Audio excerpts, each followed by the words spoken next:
আজ বিভা ক্যাফে আপনাদের জন্য নিয়ে এসেছে একটি ক্লাসিক স্টোরি। হেমেন্দ্র কুমার রায় রচিত হাড় হিম করা ভয়ের গল্প মোহনপুরের শ্মশান। গল্প পাঠ হিমাংশু, রোজা, সিপাহী এবং শঙ্কর বসুর চরিত্রে আমি কৌশিক। শুরু হচ্ছে আজকের গল্প মোহনপুরের শ্মশান।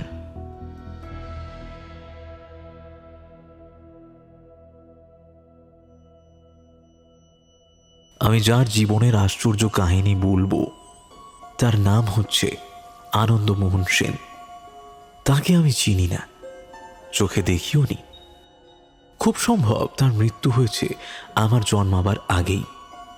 আপনারা জিজ্ঞেস করতে পারেন, এমন একজন লোকের জীবন কাহিনীর সঙ্গে আমি পরিচিত হলাম কেমন করে?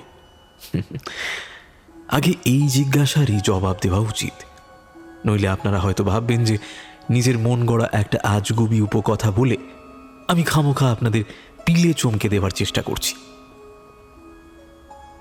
এই বিংশ শতাব্দীর বৈজ্ঞানিক জগতে আনন্দমোহনের গল্প যে বিশ্বাসযোগ্য হবে না, আমিও অস্বীকার করি না কথা।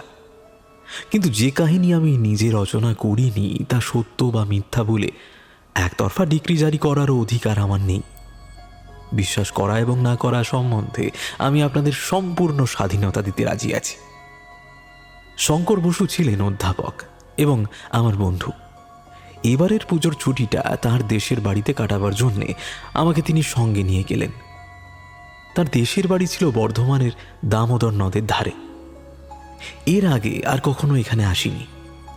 বৈঠকখানায় ঢুকেই একখানা বড় তৈলচিত্রের দিকে আমার দৃষ্টি আকৃষ্ট হল।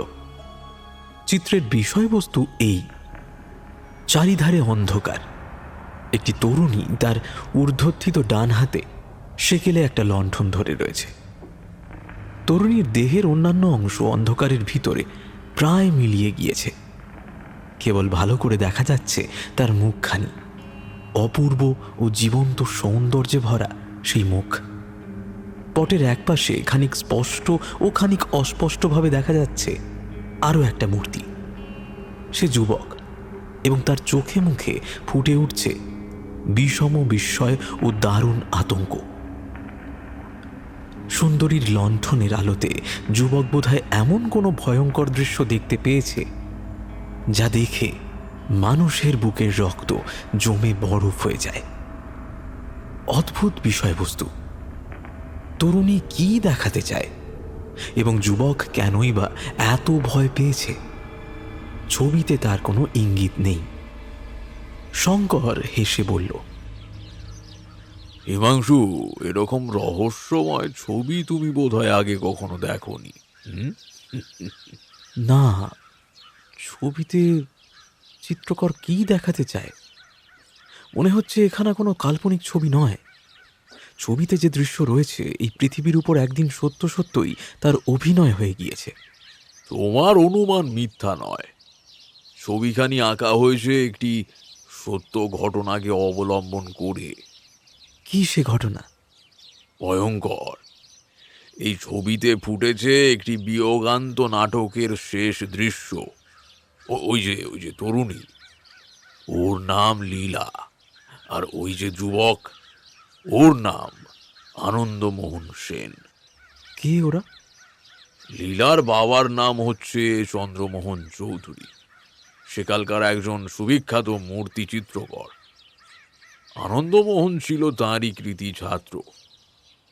এই ছবিখানা দেখলেই তার কলা নৈপুণ্যের পরিচয় পাবে, কারণ এখানা তাঁরই আঁকা।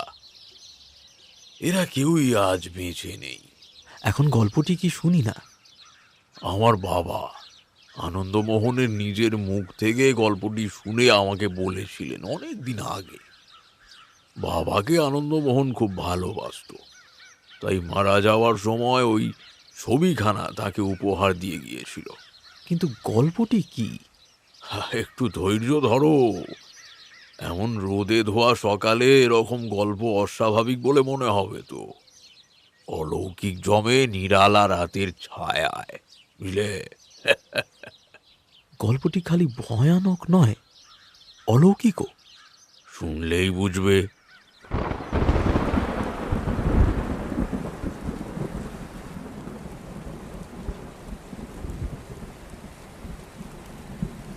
সেদিনের সন্ধ্যাটা ছিল বাস্তবিকই গল্প শোনার পক্ষে রীতিমতো উপযোগী। সন্ধ্যার আগেই ঝমঝম করে বৃষ্টি নেমেছে। ঝোড়ো হাওয়ার উদ্দাম দীর্ঘশ্বাসে গাছে গাছে থেকে থেকে ফুটছে বেদনার ভাষা। মেঘে মেঘে আকাশ ঢাকা এবং পৃথিবী ঢাকা অন্ধকারের ঘেরা টোপে। মাঝে মাঝে অন্ধকারকে ধাক্কা মেরে মেঘের পর্দা ছিঁড়ে আকাশ থেকে পৃথিবীতে স্যাঁত করে নেমে আসছে বিদ্যুতের তীব্র শিখা, এবং ক্ষণিকের জন্য দেখা যাচ্ছে বিপুল দামোদরের উচ্ছ্বসিত তরঙ্গ ভঙ্গ। লম্বা চওড়া বারান্দা, একটা সেকেলে গোল মার্বেল টেবিলের উপরে টিন টিন করে জ্বলছে হ্যারিকেন ল্যাম্প। তার আলো বারান্দার অন্ধকারকে উদ্ভাসিত করে তুলেছিল মাত্র। স্পষ্ট করে কিছু দেখা যায় না, এবং অস্পষ্টতার মধ্যে পাওয়া যাচ্ছে বেশ কয়েকটি রহস্যের সম্ভাবনা। বাইরের দিকে মুখ করে এবং দেওয়ালের দিকে পিঠ রেখে দুখানা পুরাতন ইজি চেয়ারের উপরে চুপ করে বসে আছে শঙ্কর এবং হিমাংশু।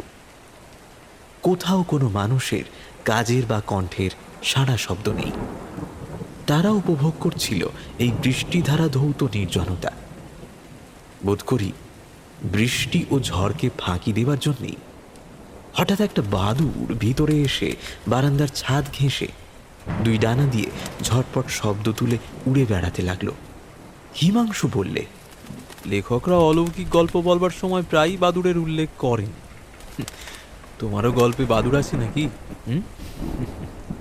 না, তাহলে সেই ভ্রম সংশোধনের জন্য বাদুড় নিজেই এসে হাজির হয়েছে। রসিক বাদুড়কে ধন্যবাদ। নাও, এখন গল্প শুরু করো। আজ থেকে অন্তত 70 বছর আগেকার কথা। সে সময় ফটোগ্রাফ তোলবার কৌশল আবিষ্কৃত হয়েছে বটে, তবে বাংলাদেশে তার প্রভাব একরকম ছিল না বললেও চলে। কিন্তু মানুষের অহং জ্ঞান অল্প নয়।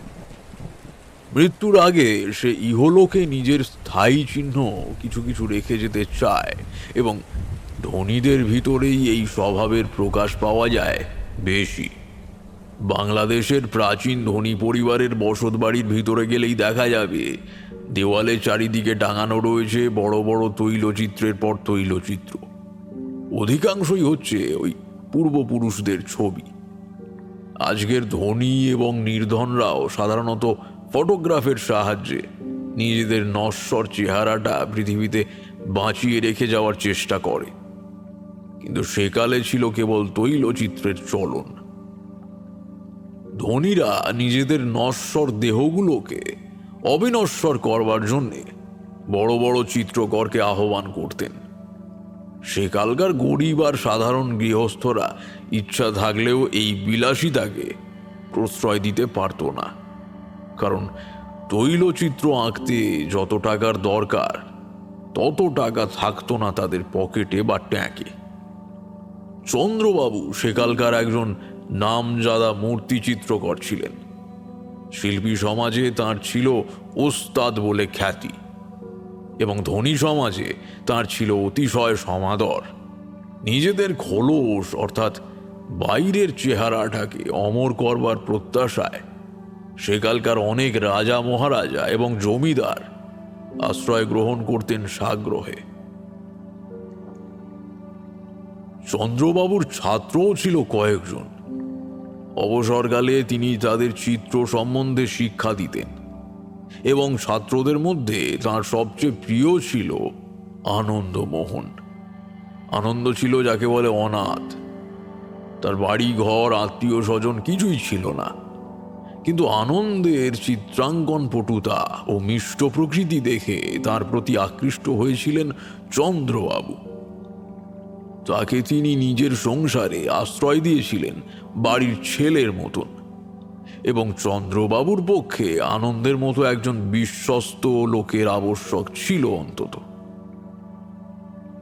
চন্দ্রবাবু ছিলেন চিরকুমার। নিজের আর্ট নিয়ে সর্বদাই এমন মত্ত হয়ে থাকতেন যে প্রৌঢ় বয়স পর্যন্ত তার স্মরণ পথে উদিত হয়নি মনুষ্য সমাজে বিবাহ বলে কোনো কিছু অনুষ্ঠানের অস্তিত্ব আছে। তার পরলোকগত কনিষ্ঠ ভ্রাতার একটি মেয়ে ছিল, তার নাম লীলা। গৃহস্থালীর সমস্ত কর্তব্য সেই পালন করত, আর গৃহস্থালীর বাইরেকার যা কিছু কাজ তার ভার ছিল আনন্দের উপরে। এই দুজনের হাতে সমস্ত ছেড়ে দিয়ে চন্দ্রবাবু নিশ্চিন্ত হয়ে করতেন কলালক্ষ্মীর সেবা। কলিকাতার হট্টগোল চন্দ্রবাবুর মোটেও ভালো লাগতো না, অথচ তার পক্ষে কলকাতার সঙ্গে সম্পর্ক না রাখলেই নয়। তাই তিনি বাস করতেন শহরতলির এমন এক জায়গায় যেখানে শহরের কাছাকাছি থেকেও উপভোগ করা যায় পল্লী প্রকৃতির নির্জনতা। হিমাংশু, মনে রেখো, এ হচ্ছে 70 বছর আগেকার কথা। তখন নিজ কলকাতা শহরেও ছিল না ইলেকট্রিক, মোটর, বাস এবং অন্যান্য আধুনিক যুগের লক্ষণ। অনেক রাস্তায় থাকতো মিটমিটে তেলের আলো এবং অনেক রাস্তার ধারে থাকতো নালা বা খোলা ড্রেন। খোলার ঘর এবং বস্তি দেখা যেত তখন কলকাতার যেখানে সেখানে। আজ কলকাতায় তুমি সরকারি বাগান ছাড়া ছোট বা বড় মাঠ প্রায় খুঁজেই পাবে না, কিন্তু তখনকার দিনে কলকাতার বহু স্থানেই এত মাঠ ময়দান ও ছোটখাটো জঙ্গলের মতন জায়গা ছিল যে সেখানে গেলে শহরে বসেই দেখতে পাওয়া যেত পল্লীগ্রামের আংশিক ছবি। সে সময় শহরের অবস্থাই যখন ছিল এই রকম, তখন শহরতলি ছিল যে পল্লীগ্রামের মতোই, এইটুকু নিশ্চয়ই আন্দাজ করা তোমার পক্ষে কঠিন হবে না। তখন টালিগঞ্জ প্রভৃতি স্থানে গেলে মনে হতো অরণ্যে এসেছি। এমনই এক জায়গাতে ছিল চন্দ্রবাবুর বসত বাড়ি, এবং তাঁর চিত্রশালা ছিল সেখান থেকে খানিক দূরে, কলকাতার ওই প্রান্ত সীমায়। আসল গল্প শুরু করবার আগে এখানে আর একটা কথা বলে রাখি। লীলার বয়স হয়েছিল 16-17। তখনকার দিনে এত বয়সের কুমারী কন্যার সংখ্যা ছিল খুব অল্পই, কিন্তু চন্দ্রবাবু ছিলেন ইংরেজি মেজাজের লোক। ব্রাহ্ম বা খ্রিস্টান না হলেও বিশ্বাস করতেন যে অল্প বয়সে মেয়ের বিয়ে দেওয়া উচিত নয়। কেবল পরমা সুন্দরী বললেও লীলার রূপের কথা ঠিক মতো বোঝানো যায় না। সে ছিল অদ্ভুত রূপসী।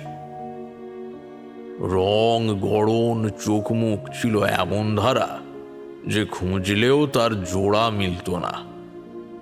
তার উপরে লীলার প্রকৃতিও ছিল অতি মধুর, অতি নম্র।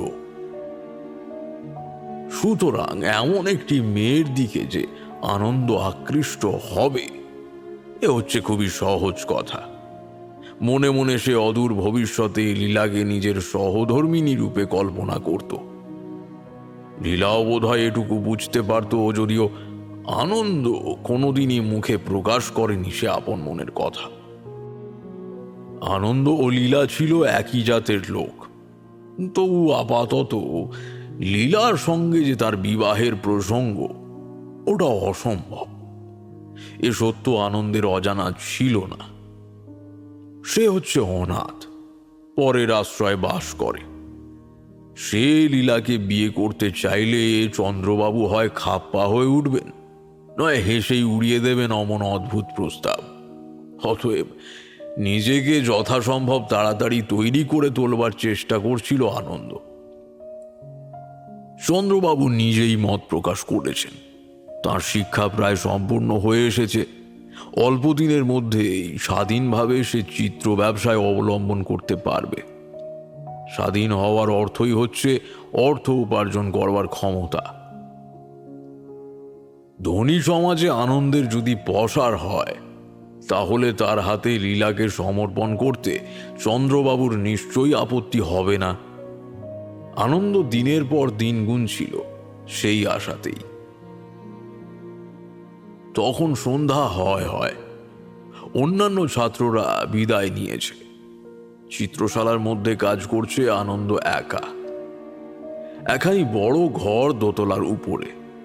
এখানে সেখানে দেওয়ালের উপরে রয়েছে অনেকগুলো ছোট বড় সম্পূর্ণ বা অসম্পূর্ণ ছবি, সবই তৈলচিত্র। তখনকার দিনে শিক্ষিত বাঙালি চিত্রকররা সাধারণত জলীয় রং বা ওয়াটার কালার ব্যবহার করতেন না। জলীয় রং ব্যবহার করত যারা, শিক্ষিতরা অবজ্ঞা করে তাদের ডাকতেন পটুয়া বলে। বাংলাদেশের আধুনিক শিক্ষিত সমাজে জলীয় রঙের প্রাধান্য স্থাপনা করেন সর্বপ্রথমে শিল্পাচার্য অবনীন্দ্রনাথ।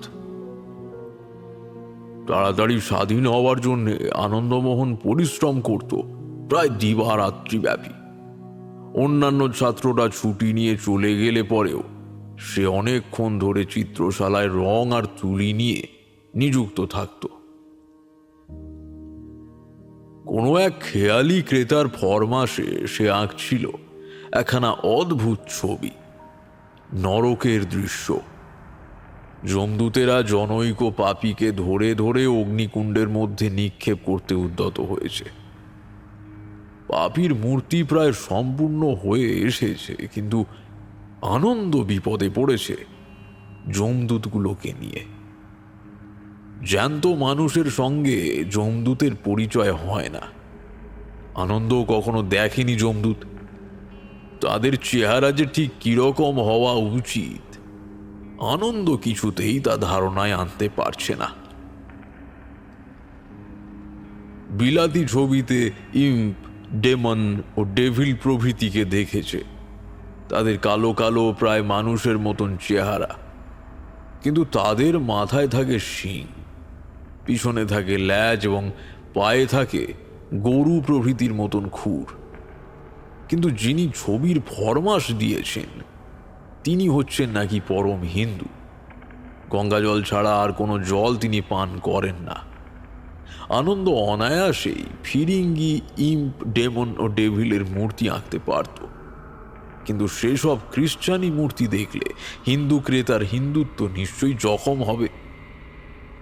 না, আর ছবি আঁকা সম্ভবপর নয়।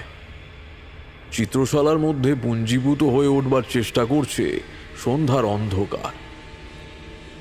বাইরে ক্রমে ক্রমে স্তব্ধ হয়ে আসছে নাগরিক কোলাহল। তখনও তুলি হাতে করে আনন্দ দাঁড়িয়ে দাঁড়িয়ে ভাবছে। যমদূতের হিন্দু যমদূতের আবার কিরকম দেখতে? রাক্ষসের মতো, ভূত প্রেতের মতো। কিন্তু রাক্ষস আর ভূত প্রেতেরই বা চেহারা কিরকম হওয়া উচিত? তাদের তো আমি কখনো চোখে দেখিনি। অনেক মাথা ঘামিয়েও কুল কিনারা না পেয়ে আনন্দ শেষটা ধৈর্য হারিয়ে বলে উঠল, নেকুচি করেছে। যমদূতেরা জাহান নামে যাক, আমি আর তাদের রাখতে পারতে পারবো না। তো সঙ্গে সঙ্গে তার পিছন থেকে চাপা গলায় কে হেসে উঠল। সচমকে আনন্দ ফিরে দেখলে ঠিক তার পিছনেই দাঁড়িয়ে রয়েছে একটা অপরিচিত মূর্তি। চিত্রশালার ভিতরে তখন ভালো করে চোখ চলে না, বেশ ঘন অন্ধকার। বাইরে শোনা গেল পেঁচার ডাক। মূর্তি স্থির চোখে তাকিয়েছিল চিত্রপটের সম্পূর্ণ যমদূতগুলোর দিকে। বিচিত্র তার চেহারা। মাথায় প্রায় 6.5 ফুট লম্বা মস্ত একটা পাগড়ি সে এমনভাবে পড়েছে যে মুখের আধখানা দেখাই যাচ্ছে না। পোশাকও সাধারণ লোকের বা বাঙালির মতো নয়। সাজগোজ দেখলে মনে হয় সে কোনো রাজা রাজরা। এমনকি কটিবন্ধ থেকে ঝুলছে একখানা তরবারি পর্যন্ত। সৈনিকের মতন সিধে হয়ে দাঁড়িয়ে রয়েছে মূর্তিটা। অন্ধকারে তাকে খানিক দেখা যাচ্ছিল, আবার খানিক দেখা যাচ্ছিল না। কিন্তু অন্ধকারের মধ্যেও ঝকঝক করে উঠছিল তার স্বর্ণখচিত ও নানা রত্নে অলঙ্কৃত বহুমূল্য পোশাকটা। এমন মূর্তি এখানে দেখবার আশা আনন্দ করেনি। সে রীতিমতো হতভম্ব হয়ে গেল। মূর্তি গম্ভীর স্বরে বললে, এই যে ছোকরা, পৃথিবীতে যখন বেঁচে আছো যমদূতদের নিয়ে এত মাথা ঘামাচ্ছ কেন? তার চেহারা দেখলে ও গলার আওয়াজ শুনলে বুক ধড়ফড় করে ওঠে ভয়ে, কিন্তু একটা জবাব না দিলেও চলে না। আনন্দ কোনো রকমে বললে, আগে খরিদ্দারের ফরমাস। মূর্তি একখানা হাত রাখলে আনন্দের কাঁধের উপরে। আনন্দের মনে হলো তার সর্বাঙ্গের উপর দিয়ে বয়ে গেল যেন একটা তরঙ্গিত তুষার বাড়ির হিল্লোল। সে পিছিয়ে দাঁড়ালো সভয়ে। মূর্তি বললে, খরিদ্দারের ফরমাসেও আর কোনোদিন যমদূতদের দেখবার চেষ্টা করো না। চন্দ্রবাবুর কাছে আপনার কোনো দরকার আছে কি? অনুগ্রহ করে ওই আসনে বসুন। চন্দ্রমোহন চৌধুরী কোথায়? আগে তিনি কাজে বেরিয়ে গিয়েছেন, ফিরতে একটু রাত হবে। চন্দ্রমোহন চৌধুরীকে বলো আমি মোহনপুরের মহারাজা মহেন্দ্র নারায়ণ। কালকে সন্ধে ঠিক 8টার সময় আমি আবার তার সঙ্গে দেখা করতে আসব। সে যেন এখানেই হাজির থাকে। মূর্তি হঠাৎ ফিরে দাঁড়ালো, তারপর সোজা বেরিয়ে গেল নিঃশব্দ পদসঞ্চারে। ঘরের আবহ এতক্ষণ যেন তুষার শীতল হয়েছিল। মূর্তি অদৃশ্য হওয়ার সঙ্গে সঙ্গেই আবার ঘরের মধ্যে জেগে উঠল গ্রীষ্মের উত্তাপ। আনন্দের কেমন কৌতূহল হলো। চিত্রশালা থেকে বেরিয়ে মূর্তি কোন দিকে যায় সেটা দেখবার জন্য। ওই জানলাটার তলাতেই আছে চিত্রশালা থেকে বেরিয়ে যাওয়ার একমাত্র দরজা। সে তাড়াতাড়ি জানলার কাছে দাঁড়ালো। সে প্রায় 10 মিনিট কাল জানলার ধারে দাঁড়িয়ে রইল, কিন্তু সদর দরজা দিয়ে কারুকেই বাইরে বেরিয়ে যেতে দেখল না। তবে কি লোকটা এখনো বাড়ির ভিতরই আছে? এই সম্ভাবনা মনে জাগতেই আনন্দের সমস্ত দেহ হয়ে উঠল রোমাঞ্চিত। কি এক অজানা ভয়ে সে তাড়াতাড়ি উপরের ঘর থেকে বেরিয়ে একতলায় নেমে গেল, কিন্তু কোথাও কারুকেই দেখতে পেল না।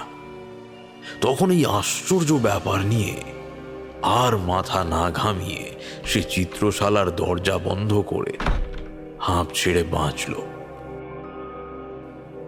সেই রাত্রেই আনন্দ আগন্তুকের কথা চন্দ্রবাবুকে জানালে চন্দ্রবাবু একটু বিস্মিত হয়ে বললেন,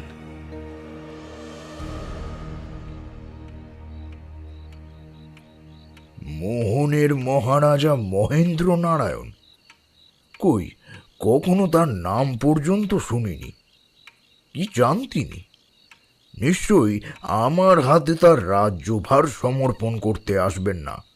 বোধহয় তার একখানা ছবি আঁকাতে চান। বেশ, কাল যথাসময়েই মহারাজা বাহাদুরকে সসম্মানে অভ্যর্থনা করবার জন্যে চিত্রশালায় উপস্থিত থাকব।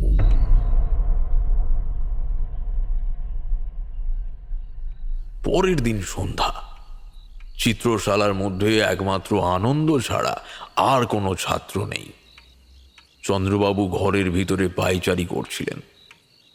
হঠাৎ দাঁড়িয়ে পড়ে বললেন, 8টা তো বাজে।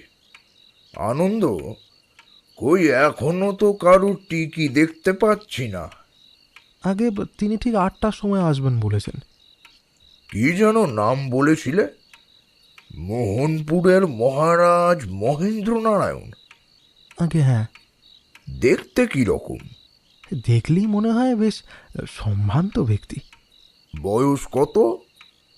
বলা শক্ত স্যার, তবে এইটুকু বলতে পারি বয়সে তিনি যুবক নন।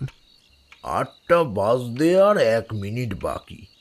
এখনো মহারাজা বাহাদুরের দেখা নেই। এই আনন্দ, আমি কিন্তু 8টা বাজলেই চলে যাব। আমার অনেক কাজ।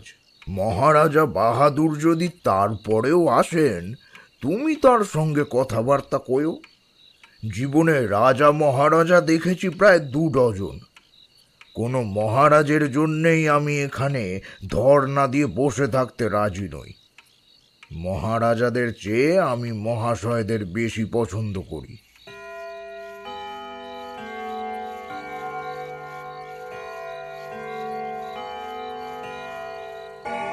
ঘড়িতে ঢং ঢং করে 8টা বাজলো। একতলা থেকে দোতলায় যাওয়ার কাঠের সিঁড়ির উপরে শোনা গেল না কারুর পায়ের কোনো শব্দ, কিন্তু ঘরের দরজার সামনে দেখা গেল মোহনপুরের মহারাজা মহেন্দ্র নারায়ণের মূর্তি। মহেন্দ্র নারায়ণের মূর্তির ভিতর দিয়ে প্রকাশ পাচ্ছিল এমন এক আশ্চর্য ব্যক্তিত্বের ভাব যে চন্দ্রবাবু তাড়াতাড়ি মাথা হেঁট করে তাকে প্রণাম না করে পারলেন না। মহেন্দ্র নারায়ণ ঘরের ভিতরে এসে দাঁড়ালেন। চন্দ্রবাবু তাড়াতাড়ি একখানা চেয়ার টেনে এগিয়ে দিয়ে বললেন, আগে বসতে আজ্ঞা হোক। মহেন্দ্র নারায়ণ সেদিকে ভ্রুক্ষেপও করলেন না, দাঁড়িয়ে রইলেন। চন্দ্রবাবু বললেন, আপনি কি মোহনপুরের মহারাজা বাহাদুর? হ্যাঁ। শুনলাম আমার সঙ্গে মহারাজা বাহাদুরের কোনো দরকার আছে। এই প্রশ্নের জবাব না দিয়ে মহেন্দ্র নারায়ণ হাত তুলে আনন্দকে দেখিয়ে বললেন, তোমার ও লোকটি কি বিশ্বস্ত? আগে হ্যাঁ, অত্যন্ত। পরিচ্ছদের ভিতর থেকে একটি ছোট বাক্স বার করে মহেন্দ্র নারায়ণ বললেন, এই বাক্সটা নিয়ে ওকে কাছাকাছি কোনো জহুরির কাছে যেতে বলো। ও যাচাই করে আসুক এই বাক্সের ভিতরে যা আছে তার দাম কত। বাক্সটি নিয়ে আনন্দ বেরিয়ে গেল। জহুরির বাড়ি যেতে তার বেশিক্ষণ লাগলো না। পরিচিত জহুরি। বাক্সটা খুলে দেখুন। বাক্সের ভিতরে ছিল নানা রকম রত্নখচিত অলংকার। জহুরি সবিস্ময়ে বললে, হে আনন্দবাবু, এসব জরোয়া গয়না কার? মোহনপুরের মহারাজ। আশ্চর্য, এরকম জরোয়া গয়না একালে কেউ ব্যবহার করে নাকি? গয়নাগুলো কি ভালো নয়? ভালো নয় বলেন কি? এমন চমৎকার গয়না আজকাল কেউ দেখতেও পায় না। এরকম গয়নার চলন ছিল সেই নবাবী আমলে। আচ্ছা, ওর দাম বলতে পারেন? নিশ্চয়ই পারি। জহুরি গয়নাগুলো নিয়ে বেশ খানিকক্ষণ পরীক্ষার পরে বললে, ভারী দামি গয়না দেখছি। কত দাম হবে? 10 লক্ষ টাকার কম তো নয়। শুনে আনন্দের মাথা একেবারে ঘুরতে লাগলো। 10 লক্ষ টাকার ভার বহন করে এখানে এসেছে, অথচ সে কিছুই অনুভব করতে পারেনি। 10 লক্ষ টাকা এত হালকা। ওদিকে আনন্দ ঘর থেকে বেরিয়ে আসবার পরেই মহেন্দ্র নারায়ণ গম্ভীর স্বরে বললেন, শোনো চন্দ্রমোহন, এখানে আজ আমার মিনিট কয়েকের বেশি থাকবার উপায় নেই। কিছুদিন আগে কলকাতার এক রঙ্গালয়ে তোমার ভ্রাতুষ্পুত্রীকে আমি দেখেছিলাম। তাকে আমি বিবাহ করতে চাই। চন্দ্রবাবু সচকিত চোখে মহারাজার মুখের পানে তাকালেন। কি বললেন বুঝতে পারলেন না। অদ্ভুত প্রস্তাব। মহারাজা অবিচল কণ্ঠে বললেন, তুমি অবাক হচ্ছ? আমার চেয়ে ধনী পাত্র পাওয়ার আশা তুমি করো নাকি? চন্দ্রবাবু তখনও জবাব দিতে পারলেন না। কেবল এই অদ্ভুত প্রস্তাব বা বিস্ময়ের জন্য নয়, আগন্তুককে দেখে তার বুকের ভিতরে জাগ্রত হয়েছে কেমন একটা অজ্ঞাত আতঙ্ক। সেখান থেকে তার পালিয়ে যাওয়ার ইচ্ছে হলো। কেবল ভদ্রতার খাতিরেই সেই ইচ্ছে তিনি দমন করলেন। শেষে তিনি বললেন, মহারাজা বাহাদুর, আপনার প্রস্তাব শুনে নিজেকে ভাগ্যবান মনে করছি, কিন্তু লীলা বালিকা নয়। তার মত না নিয়ে আপনাকে কেমন করে কথা দেব? চন্দ্রমোহন, আমাকে ছলনা করবার চেষ্টা তুমি করো না। আমি জানি তুমি লীলার একমাত্র অভিভাবক। তোমার অনুরোধ সে কিছুতেই ফেলতে পারবে না। মহারাজা সামনের দিকে 2 পা এগিয়ে এলেন। চন্দ্রবাবু পিছিয়ে গেলেন। তার ভয় যেন আরো বেড়ে উঠল। এই অদ্ভুত মূর্তির কাছে একলা থাকাও যেন বিপজ্জনক। তিনি মনে মনে প্রার্থনা করলেন, হে ভগবান, আনন্দকে অবিলম্বে আমার কাছে পাঠিয়ে দাও। বলো তোমার মত কি? কিন্তু মহারাজা, আপনার জাতি। আমার জাতি তুমি কি জানো না? রাজারা সব জাতি বিবাহ করতে পারে। কিন্তু আর কোনো কিন্তু নয়। শোনো, সেই ছোকরা বাক্স নিয়ে ফিরে এলেই শুনবে তার ভিতরে আছে লক্ষ লক্ষ টাকার জড়োয়া গয়না। এ গয়না পাবে লীলাই। তার উপরে যৌতুক স্বরূপ আমি আরও 10 লক্ষ টাকা দেব। এরপরেও তোমার আপত্তি আছে? মহারাজা নিষ্পলক নেত্রে চন্দ্রবাবুর মুখের দিকে তাকালেন। চন্দ্রবাবুর মনে হলো সে জ্বলন্ত দৃষ্টি যেন তার সমস্ত ইচ্ছা শক্তি হরণ করে নিচ্ছে। তার মুখ দিয়ে যেন ইচ্ছার বিরুদ্ধেও বেরিয়ে গেল, আমার কোনো আপত্তিই নেই। এই সময় গয়নার বাক্স নিয়ে ফিরে এলো আনন্দ। তাকে দেখে চন্দ্রবাবু যেন মনের ভিতরে খানিকটা জোর পেলেন।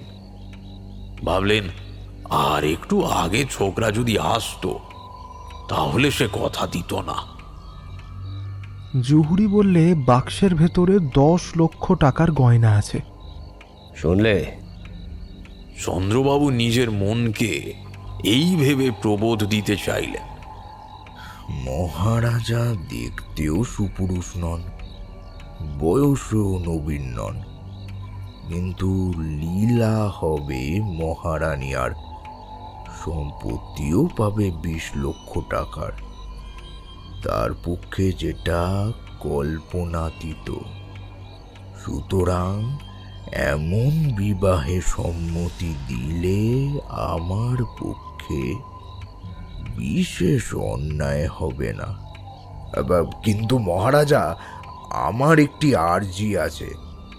বলো। বিবাহের আগে লীলার সঙ্গে আপনার পরিচয় করা উচিত। আজ আর সময় নেই। কাল ঠিক সন্ধে 8টার সময় তোমার বাড়িতে আমি যাব। আমার ঠিকানা জানেন? জানি। গয়নার বাক্সটা তোমার কাছে রেখে গেলাম। একটা রসিদ দিই? কোনো দরকার নেই। আমায় ঠকাতে পারে এমন কোনো মানুষকে আমি জানি না। চন্দ্রবাবুর মনে হলো ঘরের ভিতর থেকে বেরিয়ে গেল যেন একটা অপার্থিব ছায়া। আনন্দ নিজের সন্দেহ ভাজনের জন্যে আজও গিয়ে দাঁড়ালো জানলার ধারে। আজও মহারাজা বাহাদুরকে সদর দরজা দিয়ে বাইরে বেরোতে দেখল না। ব্যাপারটা বড়ই আশ্চর্য, বড়ই অদ্ভুত, বড়ই ভয়াবহ। কিন্তু মুখে সে কিছুই প্রকাশ করলে না। আর এসব কথা নিয়ে আলোচনা করবার মতো মনের অবস্থাও তার ছিল না। সে বুঝলে তার সুখের মেঘে আগুন লাগতে আর দেরি নেই। যাকে কেন্দ্র করে তার ভবিষ্যতের সমস্ত আশা আকাঙ্ক্ষা বিকশিত হয়ে উঠেছিল, এইবারে সেই দেবীকে বিসর্জন দিতে হবে অশ্রু জলে। লীলা যদি সুখী হয়, হোক সে মোহনপুরের মহারানী।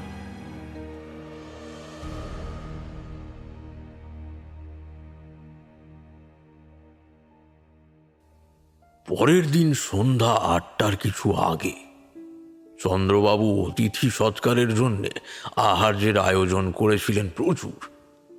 ডিমের পরোটা, লুচি, পোলাও, মাংস, 3 রকমের মাছ, 3 রকমের নিরামিষ তরকারি, রুই মাছের ডিমের চাটনি, ইলিশ মাছের ডিম ভাজা, সন্দেশ, রসগোল্লা, দই, রাবড়ি ও ছানার পায়েস প্রভৃতি।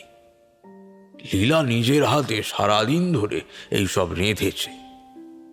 যদিও এখনো সে জানে না যে অতিথি আসছেন, তার সঙ্গে তার ভবিষ্যতের সম্পর্কটা কি। আনন্দ তার কাছে কোনো কথা ভাঙেনি। নিজের দুঃখ সে পুষে রেখেছে নিজের মনের ভিতরেই। বোধহয় তার মুখেও মনের ছায়া পড়েছিল কিছু কিছু। কারণ লীলা মাঝে মাঝে প্রশ্ন করছে, আনন্দবাবু, আপনার মুখ আজ এত শুকনো দেখাচ্ছে কেন? আনন্দ সহাস্যে লীলার প্রশ্ন উড়িয়ে দিয়েছে এই বলে, শরীরটা আজ তেমন ভালো নেই।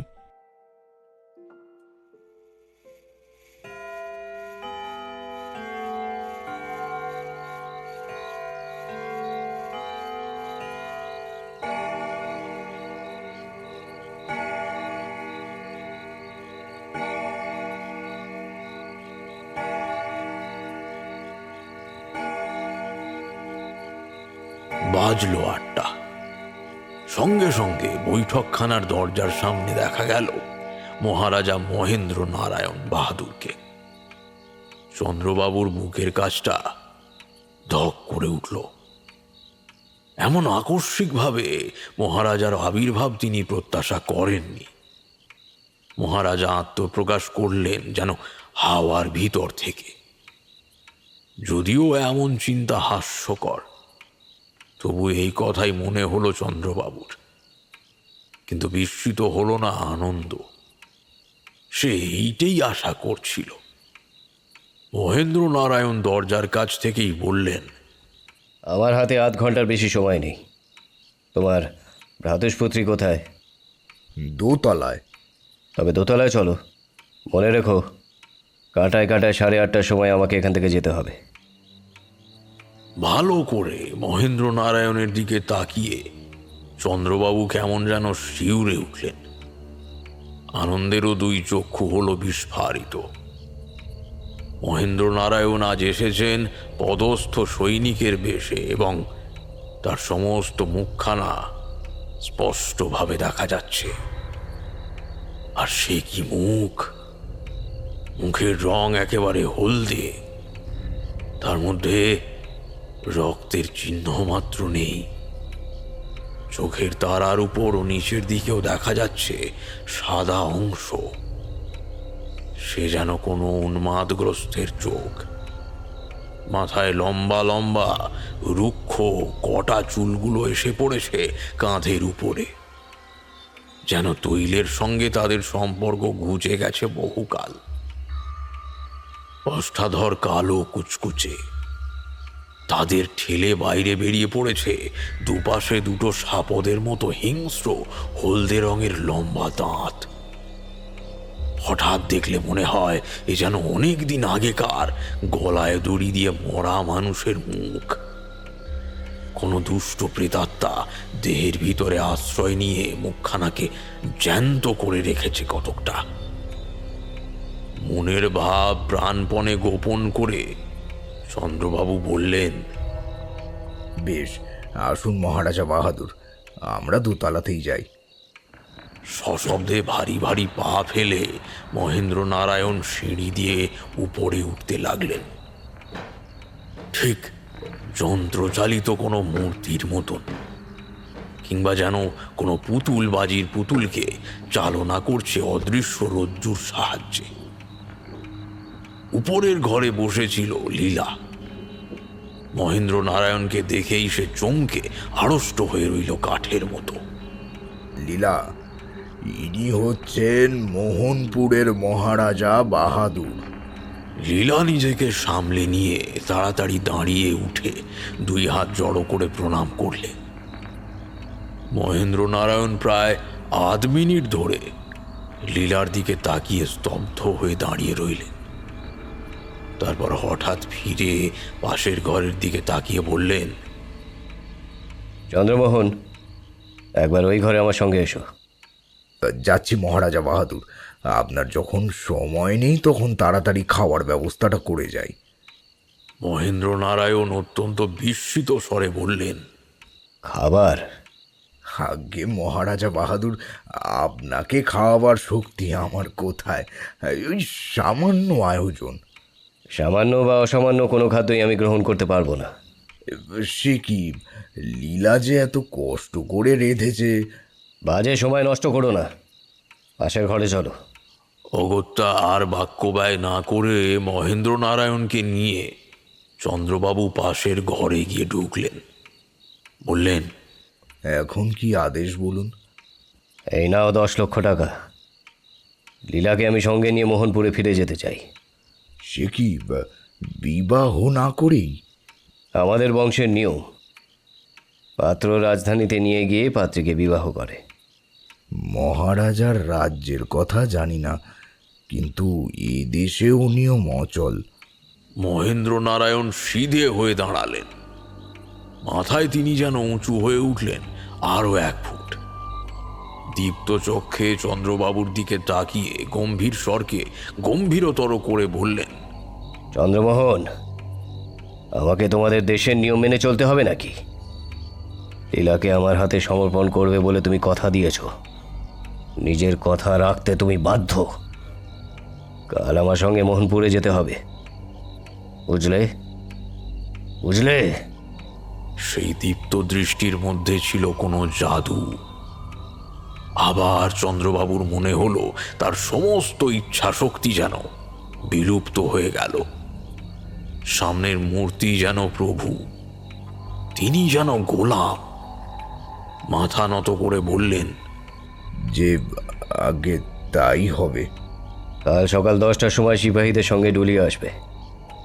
লীলা যেন প্রস্তুত হয়ে থাকে। তার সঙ্গে আর কেউ যেতে পারবে না, এটাই আমার আদেশ। তুমি কথা দিয়েছ, এই আদেশ অমান্য করে নিজের বিপদকে ডেকে এনো না। মহেন্দ্র নারায়ণ হঠাৎ ঘর ছেড়ে বাইরে এবং তারপর বেরিয়ে গেলেন বাড়ির ভিতর থেকে। চন্দ্রবাবু আচ্ছন্নের মতো দাঁড়িয়ে রইলেন। লীলা ও আনন্দ সেই ঘরের মধ্যে এসে ঢুকল। লীলা সভয়ে বললে, মহারাজের কি ভয়ঙ্কর চেহারা! ভয়ঙ্কর চেহারা? মাগো, তুমি কি লক্ষ্য করে দেখোনি মহারাজা যতক্ষণ এখানে ছিলেন একবারও তার তার চোখের পাতা পড়েনি? ঠিক যেন মরা মানুষের চোখ। আমি আর একটা ব্যাপার লক্ষ্য করেছি, শ্বাস প্রশ্বাসের জন্য জ্যান্ত মানুষের বুক ওঠে আর নামে, কিন্তু মহারাজের বুক ছিল একেবারে স্থির, ঠিক যেন মরা মানুষের বুক। তোমরা ভুল দেখেছ। মরা মানুষ কখনো চলে ফেরে, কথা কয়। সে কথা সত্যি, কিন্তু আমি যদি একটি রাজ্য পাই তাহলেও তোমার মহারাজা বাহাদুরকে আবার চোখে দেখতে রাজি হব না। আমি বললেও রাজি হবি না? লীলা আদর করে 2 হাতে তার গলা জড়িয়ে ধরে বললে, তুমি বললে সব পারি। পারিস তো? হ্যাঁ জ্যাঠামশাই। তাহলে শুনে রাখ, ওই মহারাজ বাহাদুরের সঙ্গে তোর বিয়ে হবে, আমি কথা দিয়েছি। লীলা দারুণ বিস্ময়ে চমকে উঠল। চন্দ্রবাবু আবার বললেন, কাল সকালে 10টার সময় তোকে মোহনপুরে নিয়ে যাওয়ার জন্যে মহারাজের লোকজন আসবে, সঙ্গে আমরা কেউ থাকবো না। তোর বিয়ে হবে মোহনপুরেই। তার মনে হলো কেউ যেন জোর করে তাকে বাধ্য করলে এই কথাগুলো উচ্চারণ করতে। লীলা চেয়ে রইল বিস্ফারিত চক্ষে। চন্দ্রবাবু আবার বললেন, মহারাজ বাহাদুর তোর জন্যে 20 লক্ষ টাকার সম্পত্তি আমার হাতে দিয়ে গিয়েছেন। লীলা কিছু বলল না, কেবল মাথা নত করল।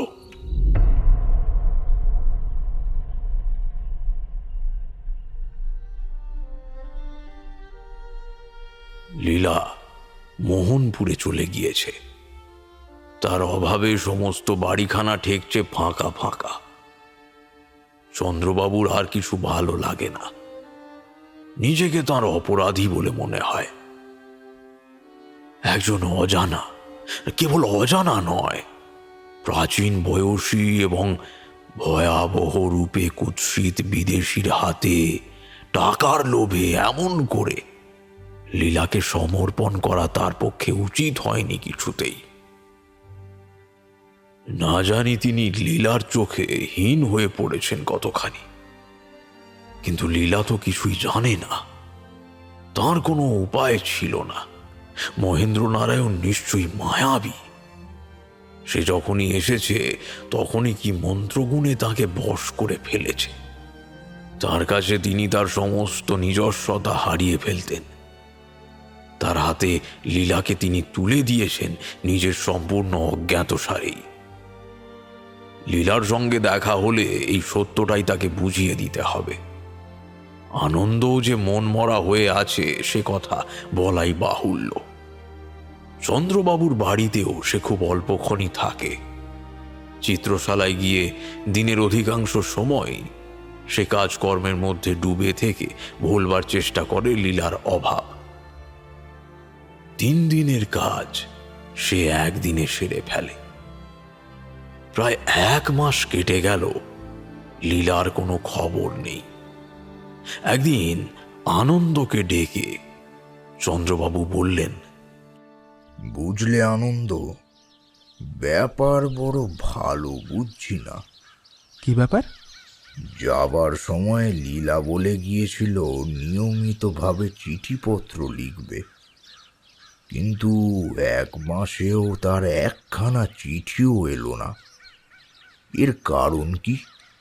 হয়তো তার অসুখ করেছে। আমারও সেই ভাবনা হচ্ছে। এখন কি করা উচিত বলো দেখি? মোহনপুরে নিজে একবার যান না। মহারাজা যদি অসন্তুষ্ট হন? কেন?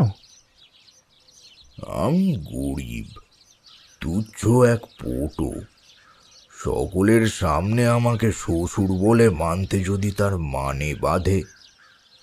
তবু আপনার যাওয়া উচিত। এ কথা ঠিক, লীলার প্রতিও তো আমার কর্তব্য আছে নাকি? কালকেই আমি মোহনপুরে যাত্রা করব। কলকাতা থেকে মোহনপুর হচ্ছে প্রায় 200 মাইল। মোহনপুর হচ্ছে একটি ছোটখাটো শহর। প্রধান রাজপথটি মাঝারি আকারের, সোজা চলে গিয়ে শেষ হয়েছে রাজবাড়ির ফটকের সামনে। ফটকের মুখে বন্দুক ঘাড়ে করে পাহারা দিচ্ছে সুসজ্জিত সিপাহী। প্রকাণ্ড প্রাসাদ, মাঝখানে মস্ত একটা গম্বুজ। চন্দ্রবাবু সিপাহীর কাছে গিয়ে জিজ্ঞাসা করলেন,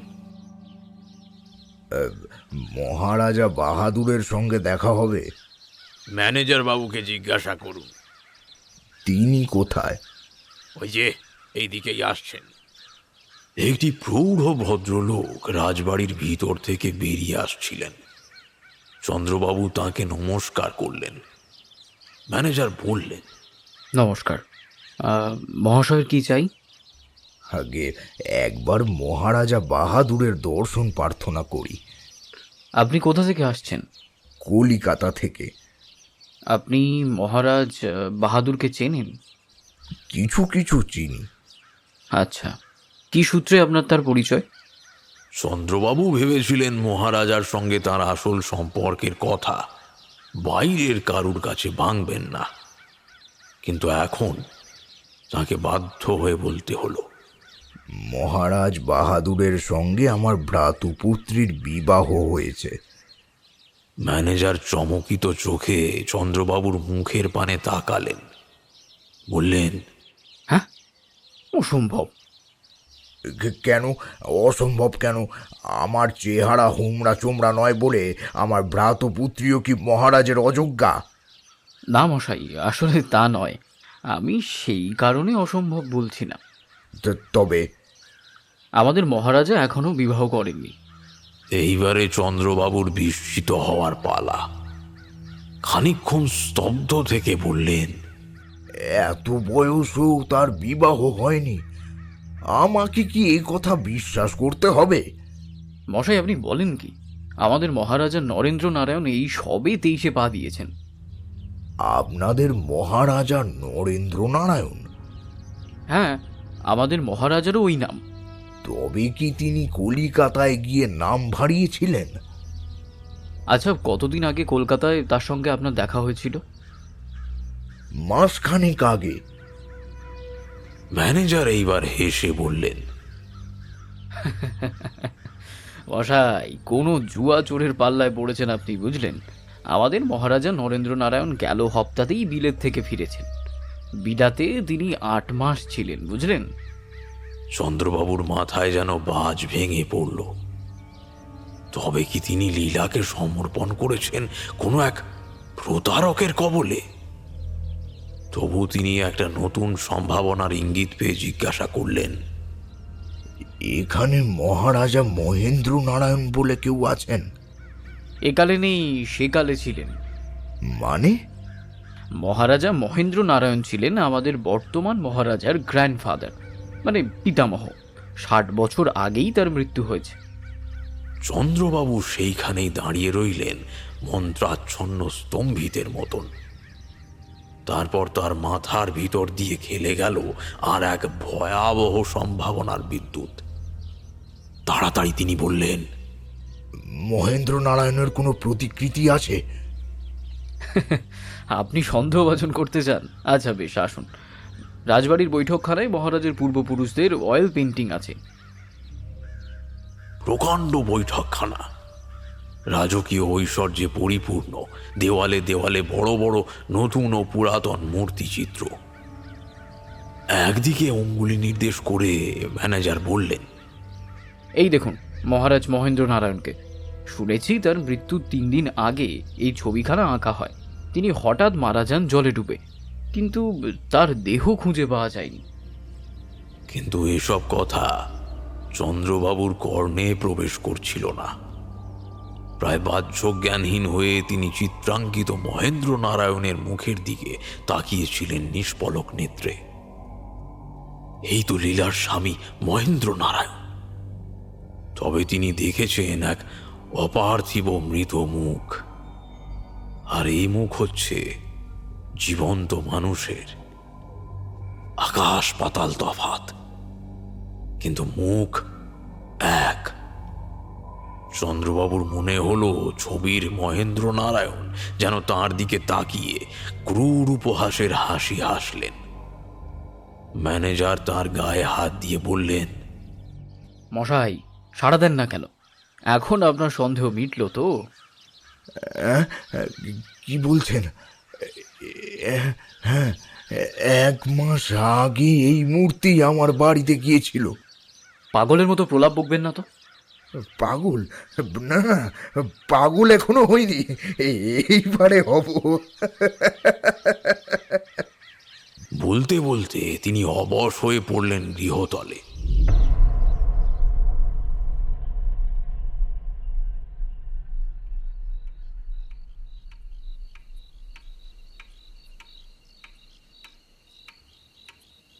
রাত 9টার সময় চন্দ্রবাবু শেষ আহার করতেন। সেদিনও আনন্দের সঙ্গে তিনি আহারে বসেছিলেন। গতকাল তিনি মোহনপুর থেকে কলিকাতায় ফিরেছেন। তার মুখ থেকে সব শুনেছে আনন্দ। দুজনেরই মনের অবস্থা ভালো নয়, কথা নেই কারোর মুখে। হঠাৎ সজোরে বেজে উঠল সদর দরজার কড়া জোড়া। তারপর হলো দরজা খোলার শব্দ। চন্দ্রবাবু বিরক্ত কণ্ঠে বললেন, বেয়ারা কেন দরজা খুলে দিলে? এত রাত্রে কে আবার জ্বালাতে এলো? সিঁড়ির উপরে লঘু পদের দ্রুত শব্দ শোনা গেল। তারপরে ছুটে ঘরের ভিতরে এসে ঢুকলো লীলা। কিন্তু কি মূর্তি, কি বেশ! এলোমেলো এলানো চুল, যেন তেল জলের সঙ্গে বহুকালের সম্পর্ক নেই। অসম্ভব আতঙ্কে চোখ দুটো যেন বেরিয়ে আসতে চাইছে বাইরে। গাল দুটো গেছে ভেতরে বসে এবং থরথর করে কাঁপছে সারা গা। ধুলো কাদা মাখা পরনের কাপড়ে পাট নেই, জায়গায় জায়গায় ছেঁড়া, এবং সেখানে হচ্ছে সেই কাপড় যা পরে সে গিয়েছিল মোহনপুরে। মাটির উপরে ধপাস করে বসে পড়ে লীলা চেঁচিয়ে উঠল, জল জল, নইলে নইলে এক্ষুনি বুক ফেটে যাবে। আনন্দ তাড়াতাড়ি জল এনে দিলে সে একসঙ্গে ঢক ঢক করে 3 গ্লাস জল খেয়ে ফেললে, যেন তার নির্জল মরুযাত্রীর তৃষা। আবার সে চেঁচিয়ে উঠল, খাবার খাবার, নইলে নইলে এক্ষুনি আমি মরে যাব। চন্দ্রবাবু নিজের খাবারের পাত্রগুলো তখনই তার দিকে ঠেলে দিলেন। সেই 2 হাতে গোগ্রাসে খাবারগুলো মুখে তুলে খেয়ে ফেললে, কিন্তু মিটল না তার দারুণ ক্ষুধা। নিজেই হুমড়ি খেয়ে আনন্দেরও খাবারের পাত্রগুলো টেনে নিয়ে আবার 2 হাতে খেতে আরম্ভ করলে, যেন তার দুর্ভিক্ষের ক্ষুধা। চন্দ্রবাবু নির্বাক বিস্ময়ে লীলার প্রকৃতি বিরুদ্ধ এই অস্বাভাবিক আচরণ লক্ষ্য করতে লাগলেন। আনন্দও তাই। পানাহার শেষ করেই সে ভীত স্বরে বলে উঠল,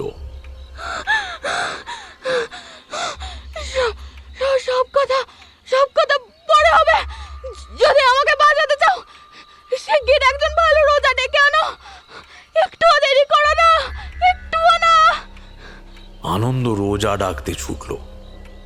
সেই পাড়াতেই এক বিখ্যাত রোজার বাড়ি ছিল। জ্যাঠামশাই, জ্যাঠামশাই, তোমার দুটি পায়ে পড়ি, এ ঘরে আমায় একলা ফেলে যেও না। যাব না মা, যাব না, আমি তোর কাছেই থাকবো। আমার কাছেই থাকো, একলা হলে আবার আমি মরবো।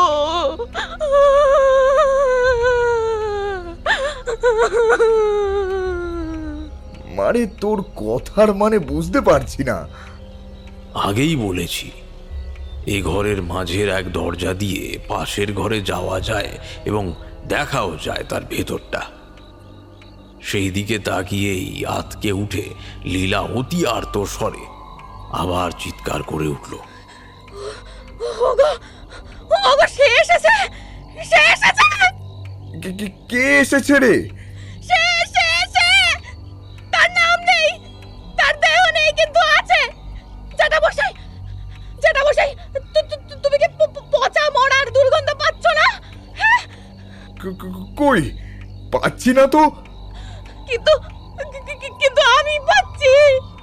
আমাকে সে ঠকাতে পারবে না। তুই কার কথা বলছিস?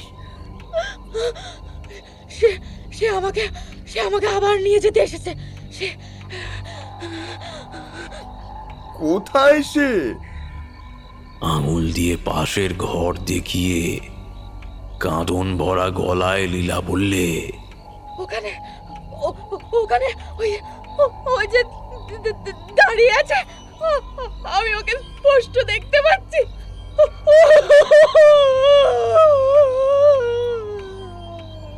পাশের ঘরের দিকে ত্রস্ত চোখে তাকালেন চন্দ্রবাবু। হ্যাঁ, ওখানে সুদীর্ঘ ছায়ার মতন কি যেন একটা দেখা যাচ্ছে বলেই তো বোধ হচ্ছে। তারপর ভালো করে দেখে বুঝলেন তার চোখের ভ্রম। উপর থেকে সমুজ্জ্বল আলোর আধার ঝুলছে, ছায়া বা কায়া কোনো কিছুই নেই ওখানে, খালি ঘর। বললেন, তুই ভুল দেখছিস লীলা, ও ঘরে কেউ নেই। দুই বাহু দিয়ে চন্দ্রবাবুকে জড়িয়ে ধরে লীলা আকুল স্বরে বললে, আছে, আছে, আছে, আছে, আমি ওকে স্পষ্ট দেখতে পাচ্ছি। আমাকে আবার নিয়ে যাবে। তুমি যদি একবার ছেড়ে যাও, আমাকে আবার নিয়ে যাবে। এমন সময় রোজাকে সঙ্গে করে আনন্দ পাশের ঘরে এসে দাঁড়ালো। রোজা ভিতরে এসে বললে, আমি এই ঘরে কোনো দুষ্ট আত্মাকে অনুভব করছি। হ্যাঁ, কোনো সন্দেহ নেই, দুষ্ট আত্মা, পিশাচ, পিশাচ। রাজা নলের দেহে যেমন শনি ঢুকেছিল, সেও তেমনই কোনো মানুষের মৃতদেহের মধ্যে ঢুকে পৃথিবীর উপর অত্যাচার করে বেড়ায়। ভীষণ পিশাচ। আমাকে আগে এই ঘরে বসেই কাজ আরম্ভ করতে হবে। আনন্দ ভীত ও সন্দিগ্ধ নেত্রে পাশের ঘরে দাঁড়িয়ে চারিদিকে ফিরে ফিরে তাকাতে লাগলো, কিন্তু সন্দেহ করবার মতন কোনো কিছুই দেখতে পেল না। অথচ এইটুকু অনুভব করতে পারল যে ঘরের ভিতরে সে এবং রোজা ছাড়া অন্য কোনো হিংস্র ভয়ানকের অস্তিত্ব আছে। উত্তেজনার পর উত্তেজনায় চন্দ্রবাবুর দেহ ক্রমেই নেতিয়ে পড়ছিল, কিন্তু সেই অবস্থাতেই রোজার কথা শুনে রোমাঞ্চিত হয়ে উঠল তার সর্বাঙ্গ। লীলা চোখের সামনে কি দেখতে পাচ্ছিল তা সেই জানে, কিন্তু এইবারে সে দুই চক্ষু দেওয়ালে ঠেসান দিয়ে এলিয়ে পড়ল। রোজা মাটির উপরে আসন পিঁড়ি হয়ে বসে পড়ে মন্ত্র উচ্চারণ করতে উদ্যত হলো, এবং ঠিক সেই মুহূর্তেই ঘরের ভিতরে এসে ঢুকলো একটা প্রবল দমকা হাওয়া। সঙ্গে সঙ্গে ছাদ থেকে বিলম্বিত আলোটা হলো নির্বাপিত। রোজা চিৎকার করে বললে, আলো, আলো, শিগগির, শিগগির আর একটা আলো আনো। অন্ধকারে ফুটে উঠেছে দুটো মারাত্মক দীপ্ত চক্ষু, এখনই সর্বনাশের সম্ভাবনা। শিগগির আলো, আলো, আলো, আলো, শিগগির আলো। চন্দ্রবাবু আত্মহারার মতন এক লাফে দাঁড়িয়ে উঠে টেবিলের উপর থেকে আলোটা তুলে ও ঘরের দিকে ছুটে গেলেন। লীলা ততক্ষণে তীক্ষ্ণ স্বরে কেঁদে উঠে বলল, জেঠামশাই, জেঠামশাই যাবেন না, যাবেন না, আমাকে আমাকে একলা ফেলে যাবেন না জেঠামশাই। আমি তোর সামনেই আছি মা, আলোটা ও ঘরে রেখেই আবার তোর পাশে এসে বসবো। বলতে বলতে চন্দ্রবাবু পাশের ঘরে গিয়ে আলোটা মেঝের উপরে বসিয়ে দিয়ে আবার এ ঘরে ফিরে আসবেন। এমন সময় আচম্বিতে মাঝের দরজাটা বন্ধ হয়ে গেল সশব্দে।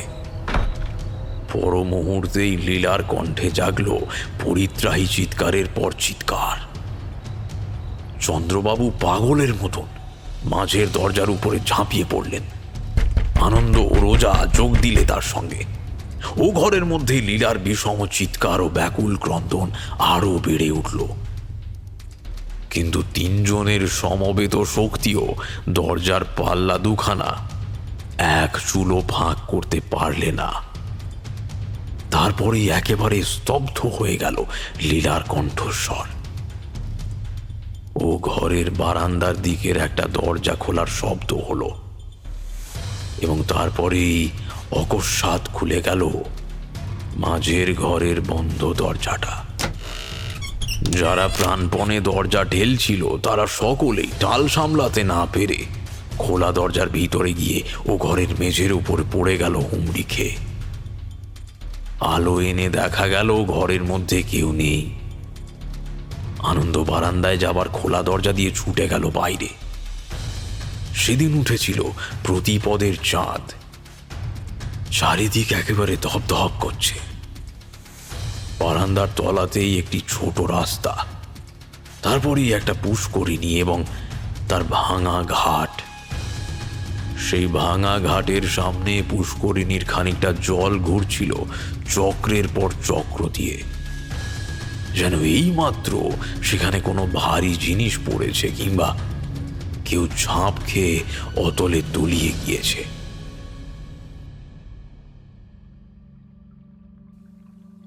তারপর কেটে গিয়েছে 12 বৎসর, অর্থাৎ 1 যুগ। দেবতারা নাকি অমর, তাদের কথা বলতে পারি না, কিন্তু মানুষের পৃথিবীতে 1 যুগ বড় অল্পকালের কথা নয়। এই দেখো না, ধরতে গেলে 12 বৎসরের মধ্যেই সমস্ত পৃথিবীতে রক্তসাগরের ঢেউ খেলার জন্য ধূমকেতুর মতন হিটলারের আবির্ভাব ও অন্তর্ধান। 12 বৎসর পরে লীলাকে না ভুলিয়েও তার অভাব আনন্দকে আর তেমন ভাবে আঘাত দেয় না। চন্দ্রবাবু পরলোকে, নিজের সম্পত্তি তিনি দান করে গিয়েছেন আনন্দকেই, এবং আনন্দ এখন একজন ভারত বিখ্যাত চিত্রকর। তার খ্যাতি হয়তো চন্দ্রবাবুর চেয়েও বেশি। সেদিন আনন্দ চিত্রশালায় বসে নিজের মনে কাজ করছে। এমন সময় একটি ভদ্রলোক এসে উপস্থিত। আনন্দ মুখ তুলে তার দিকে তাকিয়ে রইল জিজ্ঞাসু চোখে। আগন্তুক বললেন, আমি মোহনপুরের মহারাজা নরেন্দ্র নারায়ণের প্রাইভেট সেক্রেটারি। মোহনপুর, মোহনপুর। স্মৃতিবীণার একটি পুরাতন তার নতুন করে বেজে উঠল অনেক দিন পরে। বাইরে কোনো রকম চাঞ্চল্য প্রকাশ না করে আনন্দ জিজ্ঞাসা করলে, তা আমার কাছে কি দরকার? মহারাজা বাহাদুরের একখানা তৈলচিত্র আঁকবার জন্য আপনি কি মোহনপুর যেতে পারবেন? পারিশ্রমিক যা চাইবেন তাই পাবেন। আনন্দ সম্মতি জানালো। কবে যেতে পারবেন? আগামী রবিবার।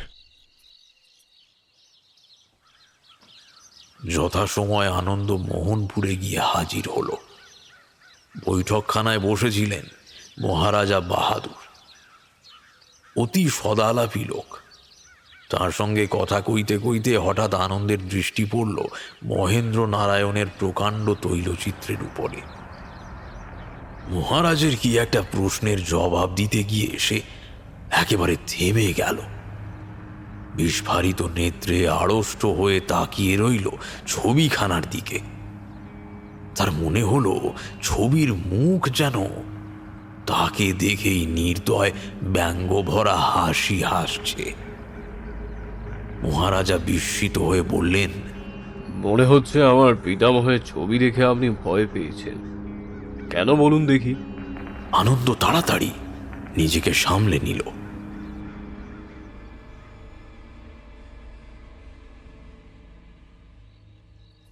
সন্ধ্যার পর বেরিয়ে আনন্দ বাসার দিকে ফিরে আসছে। মোহনপুর এবং তার আশেপাশে দেখবার কিছুই নেই, বন, মাঠ আর নদী ছাড়া। তখন চাঁদ উঠেছিল, খণ্ড চাঁদ। অন্ধকার একটু পাতলা হয়েছিল বটে, কিন্তু ভালো করে নজর চলে না। তার উপরে আনন্দ যেখান দিয়ে আসছিল সেখানে পথের দুই ধারে দাঁড়িয়ে বড় বড় গাছের পর গাছ সৃষ্টি করেছে অন্ধ করা অন্ধকার। তফাতে দেখা যাচ্ছে একটা আলো। খানিক এগিয়ে আনন্দ দেখলে আলো হাতে করে দাঁড়িয়ে আছে একটা মূর্তি। আরো এগিয়ে বুঝলে মূর্তিটা স্ত্রীলোকের। কাছে এসে দেখলে লীলার মূর্তি। নিজের চোখকে আনন্দ বিশ্বাস করতে পারলে না, চমৎকৃত হয়ে দাঁড়িয়ে রইল, দুই চক্ষু বিস্ফারিত। লীলা নীরবে হাসলে, অতি মৃদু করুণ হাসি। আনন্দ বললে, লীলা। ওষ্ঠাধরে তর্জনী রেখে লীলা কথা কইতে মানা করলো আনন্দকে। তারপর ইশারা করে বললে আনন্দকে তার সঙ্গে সঙ্গে যেতে। তারপর সে অগ্রসর হল। লীলার পিছনে পিছনে যেতে যেতে তার হাতের লণ্ঠনের আলোতে আনন্দ এটাও লক্ষ্য করল যে আজও সে পড়ে আছে সেই কাপড়খানায়, যা পরে যাত্রা করেছিল মোহনপুরের দিকে। বন এতটা নিস্তব্ধ যে একটা ঝিঝি পোকাও ডাকছে না, গাছের একটা পাতার শব্দও হচ্ছে না। মরে গিয়েছে পৃথিবী। এটা যেন ইহলোক নয়, পরলোক। বন শেষ, নদীর ধার, কিন্তু জলকলরোল শোনা যায় না। মরা চাঁদের আলো, বাতাসের দম বন্ধ। একখানা পুরনো বাড়ির খানিকটা ভেঙে পড়েছে, খানিকটা দাঁড়িয়ে আছে। লীলা তার ভিতরে গিয়ে ঢুকল।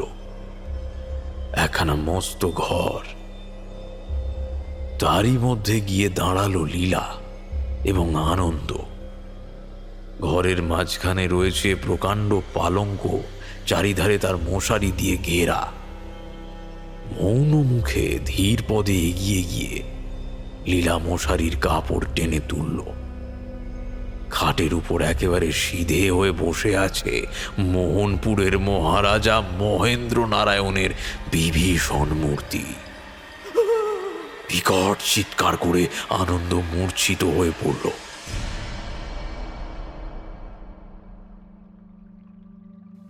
পরদিন প্রভাতে নদীর ধারে মোহনপুরের শ্মশানে আনন্দকে পাওয়া গেল। তখনও তার মূর্ছা ভাঙেনি। তার কাছে ছিল সেকেলে একটা লণ্ঠন।